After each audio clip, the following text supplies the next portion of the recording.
Hello दोस्तों, कैसे हैं आप सब। आज की हमारी कहानी है ससुराल की इज्जत। कड़ाके की ठंड पड़ रही थी और सुबह के 6 बज रहे थे। घर की छोटी बेटी नीलम की शादी अभी अभी हुई थी। दुल्हन को विदा कर दिया गया था और सारे रिश्तेदार जहां जगह मिली वहीं पर पसर कर पड़े हुए थे। शादी की थकान थी, इसलिए कई लोगों के खर्राटे की आवाज़ भी जमकर आ रही थी। ऐसा लग रहा था कि खर्राटों का भी कंपटीशन चल रहा हो। जबकि घर के बुजुर्ग और रिश्तेदार महिलाएं रजाई में दुबकी दुबकी ही चाय की चुस्कियों के साथ आपस में बतिया रही थी, जिन्हें कल रात तक ठंड नहीं लग रही थी और बन ठन कर इधर उधर घूम रही थी। वो सारी लड़कियां रजाई में घुसी हुई थी। कोई देखकर पहचान नहीं सकता था कि रात को जो चमकते दमकते चेहरे थे वो यही लोग थे। और दूसरी तरफ घर की दोनों बहुएं अंजू और सोनम दौड़ दौड़ कर फरमाइशें पूरी कर रही थी। किसी को चाय चाहिए तो किसी को गर्म पानी। जो महाराज जी घर में काम के लिए रखा था वो तो 8 बजे तक आएगा। तब तक बहुओं की भाग भाग कर अच्छी खासी वर्जिश हो जाती।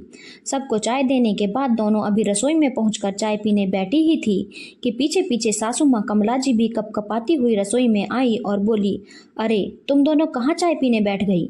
अभी तो कितना काम पड़ा है।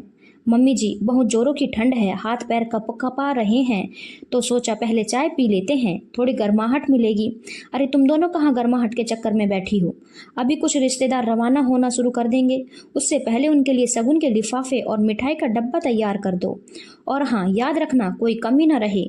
3 तरह के डब्बे तैयार कर लेना, पिछली बार की तरह गलती मत करना। मुझे लोगों की बात सुनने की आदत नहीं। 3 तरह के डिब्बे की बात सुनकर छोटी बहू सोनम ने हैरानी होकर पूछा, 3 तरह के डब्बे मतलब? तो चुप कर छोटी बहुरिया, कुछ पता नहीं है बड़ी बहू से पूछ लेना। उसने तुम्हारी शादी में भी काम किया था तो उसको अच्छे से पता है, बस लापरवाही ना करे तो। कहकर कमला जी रसोई से बाहर निकली और जाकर रजाई में दुबक कर बैठ गई। सोनम ने अपनी जेठानी अंजू की तरफ देखा तो वो बोली, अभी काम करेंगे ना तो पता चल जाएगा परेशान क्यों हो रही है। चल पहले कोठियार में चलते हैं, वहीं 3 तरह के डिब्बे रखे होंगे।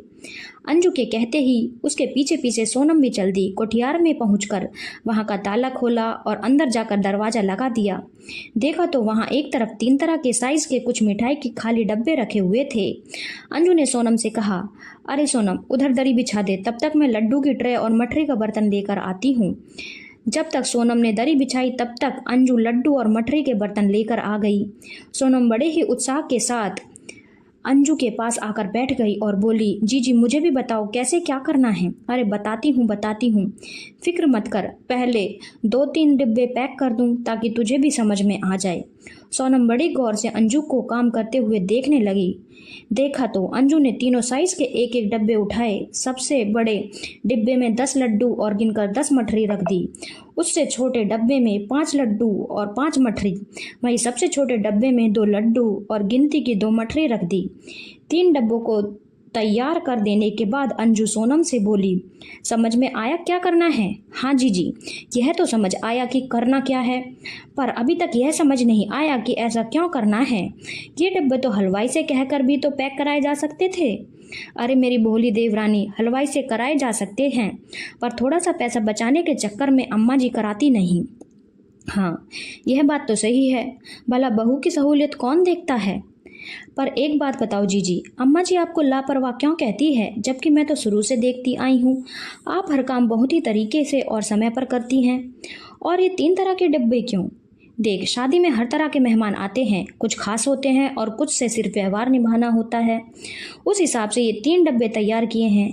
जैसे जो घर के खास रिश्तेदार हैं उन्हें ये बड़ा डिब्बा दिया जाएगा, और जो यार दोस्त हैं उन्हें दूसरा वाला डब्बा दिया जाएगा, और जो कभी कभार शक्ल दिखाते हैं ऐसे रिश्तेदारों को छोटा डब्बा दिया जाएगा।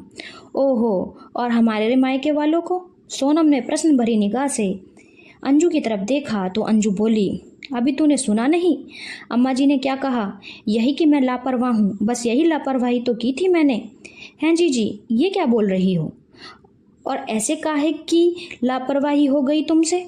सोनम ने मुंह पर हाथ रखते हुए हैरानी से कहा। तो अंजू ने जवाब दिया, पता है तेरी शादी के वक्त अम्मा जी ने मेरे मायके वालों को ये छोटा सा मिठाई का डब्बा देने के लिए कहा था, पर मैंने नहीं दिया। मुझे तो वो मिठाई का डिब्बा देते ही शर्म सी आई, इसलिए मैंने अपनी मर्जी से एक बड़ा डिब्बा मिठाई का दे दिया। फिर जीजी, अम्मा जी नाराज नहीं हुई? नाराज? मुझसे 3-4 दिन तक बात नहीं की थी। मुझे और मेरे घर वालों को खूब कोसे जा रही थी। पता नहीं ये ससुराल वाले बहू के मायके से आता हुआ बहुत अच्छा लगता है, पर मिठाई का डिब्बा तक उन्हें देना इन लोगों को बहुत सालता है। उन 3-4 दिनों में अम्मा जी ने बहुत ही जीना दुश्वार किया था हमारा। आखिर जब मैंने माफ़ी मांगी तब जाकर शांत हुई थी। घर में किसी ने अम्मा जी को कुछ कहा नहीं। कौन क्या कहता, अम्मा जी किसी के सामने थोड़ी ना कहती हैं, वो तो पीठ पीछे टोचती रहती हैं। सबके सामने अच्छी वाली बनी रहेंगी, लेकिन अकेले में दस्ताने सुनाती हैं। खैर छोड़ो इन सब बातों को, फटाफट मिठाई के डब्बे पैक कर, नहीं तो अभी अम्मा जी चिल्लाते हुए आ जाएंगी। दोनों बहुओं ने मिलकर सभी मिठाई के डब्बे तैयार कर दिए। धीरे धीरे सभी रिश्तेदार को विदाई और मिठाई के डब्बे अम्मा जी खुद अपने हाथों से देकर विदा कर रही थी। क्योंकि ठंड बहुत ज़्यादा थी तो खुद पलंग पर बैठी बैठी विदाई दे रही थी, जबकि विदाई और मिठाई के डब्बे देने के लिए सोनम को खड़ा कर रखा था, क्योंकि बड़ी बहू पर से तो विश्वास उठ चुका था। अम्मा जी के मायके वालों के विदा होने के कुछ देर बाद अंजू के मायके से उसके दोनों छोटे भाई और भाभी विदा होने के लिए अम्मा जी से इजाज़त लेने आए तो अम्मा जी ने सोनम को छोटा डिब्बा मिठाई का देने के लिए इशारा किया, लेकिन ये क्या, सोनम तो उस डब्बे की जगह एक बड़ा सा थैला उठा कर ले आई। अम्मा जी ने देखा उस थैले में 4 बड़े मिठाई के डब्बे, दोनों भाई और भाभी के विदाई के कपड़े रखे हुए थे। इससे पहले अम्मा जी कुछ कहती, सोनम ने नारियल निकाला और उस पर 51 रुपये रख कर अंजू को पकड़ाते हुए बोली, लो जी अपने भाइयों का तिलक करके विदा करो। आपको अपने ससुराल के रीति रिवाज नहीं पता है क्या? अम्मा जी के साथ रहकर भी आप कुछ सीखे नहीं? आपने देखा नहीं अम्मा जी ने कैसे अपने मायके वालों को विदा किया है? आखिर हमारे ससुराल वालों की भी इज्जत है। अम्मा जी गुस्से से सोनम को घूरे जा रही थी, पर अभी तो और रिश्तेदार बैठे थे, उनके आगे वो कुछ ना कह पाई। अंजू अभी भी हैरानी से सोनम की तरफ देख रही थी और सोनम थी कि खुद की पीठ थपथपाते हुए बोले जा रही थी, अम्मा जी आप फिक्र ना करो, जीजी अपने रीति रिवाज भूल गई तो क्या, मैं अपने ससुराल की इज्जत को संभाल के रखूंगी। मैं अपने ससुराल वालों की नाक किसी के सामने कटने नहीं दूंगी। और जीजी आप क्या देख रही हो, जल्दी करो और भी काम है। इतने में ससुर जी भी बोले, अरे बड़ी बहू अब जल्दी अपने भाई भाभी को विदा करो, उनकी भी ट्रेन का वक्त हो गया है। ससुर जी की बात सुनकर अंजू ने तिलक कर अपने दोनों भाई और भाभी को विदा किया।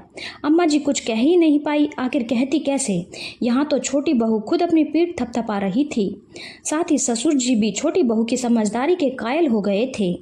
अम्मा जी की नाक पर गुस्सा 3-4 दिन तक जरूर रहा और मन ही मन कुड़ रही थी कि कहाँ छोटी बहू से काम करवा लिया, पर जब देखा कि छोटी बहू इतनी बेशर्म है कि सास को मनाने की कोशिश भी ना करे तो अपने आप ही चुप हो गई। धन्यवाद दोस्तों, अगर आपको कहानी अच्छी लगी हो तो चैनल को लाइक, शेयर और सब्सक्राइब करना ना भूलें।